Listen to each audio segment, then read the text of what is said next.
बिल्ली के गले में घंटी कहानी। एक शहर में एक बहुत बड़ा मकान था। उस मकान में चूहों ने डेरा जमा रखा था। जब भी मौका मिलता वे अपने अपने बिलों से निकलते और कभी खाने की चीजों पर अपना हाथ साफ करते, तो कभी घर की अन्य चीजें कुतर देते। उनका जीवन बड़े मजे से बीत रहा था।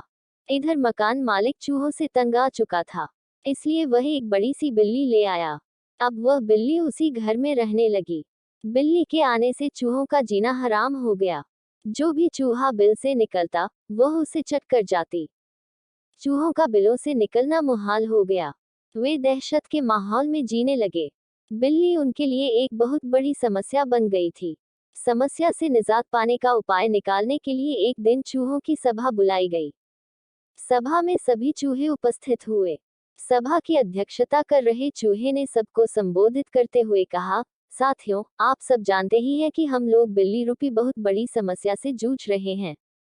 वह रोज हमारे किसी न किसी साथी को मारकर खा जाती है। बिलों से निकलना मुश्किल हो गया है, लेकिन इस तरह हम कब तक बिल में छुप कर रहेंगे? भोजन की व्यवस्था के लिए तो हमें बिल से बाहर निकलना ही होगा। यह सभा इसलिए आयोजित की गई है ताकि इस समस्या का समाधान निकाला जा सके। आपके सुझाव आमंत्रित हैं। आप एक एक कर अपने सुझाव दे सकते हैं।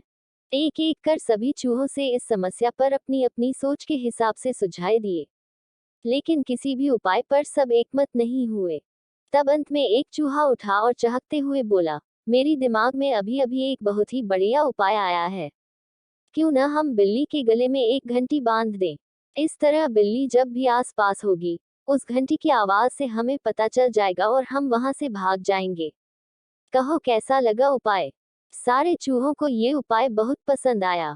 वे खुशी में नाचने और झूमने लगे, मानो उनकी समस्या का अंत हो गया हो। तभी एक बूढ़ा और अनुभवी चूहा खड़ा हुआ और बोला, मूर्खों, नाचना गाना बंद करो और जरा ये तो बताओ कि बिल्ली के गले में घंटी कौन बांधेगा। ये सुनना था कि चूहों का नाचना गाना बंद हो गया। बिल्ली के गले में घंटी बांधना अपनी जान से हाथ धोना था। कोई इसके लिए तैयार नहीं हुआ। सभा में शांति छा गई थी। तभी इस शांति को चीरते हुए बिल्ली के कदमों की आहट सबके कानों में पड़ी और फिर क्या था? सब सिर पर पैर रखकर अपने अपने बिलों की ओर भाग खड़े हुए। सीख, योजना बनाने का कोई औचित्य नहीं, यदि उसे लागू न किया जा सके। अगर यह कहानी आपको पसंद आई हो तो प्लीज़ मेरे चैनल को लाइक, सब्सक्राइब और शेयर करें। धन्यवाद।